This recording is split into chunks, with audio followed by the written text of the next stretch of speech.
O di dapat dili siya mag-isog-isog kay wala siya nagtuman sa taripa. Ano ra unta siya og tarong, nag-istorya og tarong kay wala na gud siya nag-violate na siya sa taripa niya. Unya mangisog pa gyud siya. Midangop sa buhatan sa Traffic Enforcement Unit kon TEU ang usa ka babayeng pasahero human matod pa kini giyaw-yawan sa usa ka tricycle driver tungod sa lalis kalabutan sa taripa. Nahitabo kini Marso 21 sa buntag sa National Highway Barangay City Heights, Jensan.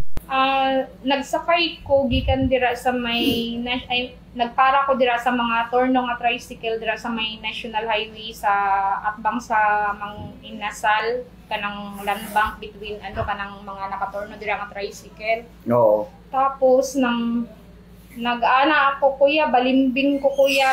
Anya ni ana siya nga kanang 20 daw. Ana ko di ba kun na may taripa niya tapos ana siya sa ako nga usam ng taripa nga kanang wala man ay perma. Ana ko unsa dayo wala ay perma dili kay na siya i-implement. Ay siya unsa man ang pag-implement ana wala man ay perma. Anya nangisog na siya. Tungod sa nahitabo, nibalhin og sakay sa laing tricycle ang biktima hangtod nga makaabot kini sa iyahang destinasyon. Alayo ni ini gihagit ni Police Major Oliver Paoya, hepe sa TEU, ang maong driver nga mopatim-aw sa kapulisan aron iya kining madisiplina sa wala pagtuman sa bagong taripa sa Jensan. So ang kuan talaga ang minimum fare dito is 15 pesos lang talaga. Sa Jensan sa mga tricycle o sikat.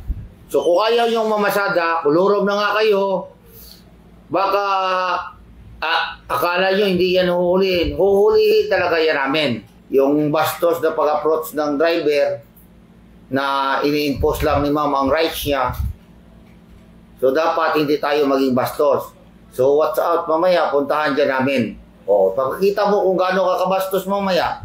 Nahimo sab nga hisgutanan sa uban nga mga driver ang nahitabo ug adunay pipila nga wala makauyon. Ana na lang unta kining kung pila to itunol sa tuang pasahero ato lang dawaton kay lisyon po kayo ang panahon karon. Dili po nato ilabay ang kwarta. Istorya na to atong pasahero nga ngano mawala man imong natag. Unta sabton po nato ma'am. In the heart of changing lives kini sa Brigada Enemy Mugpon sa Brigada News Jensan, Brigada News.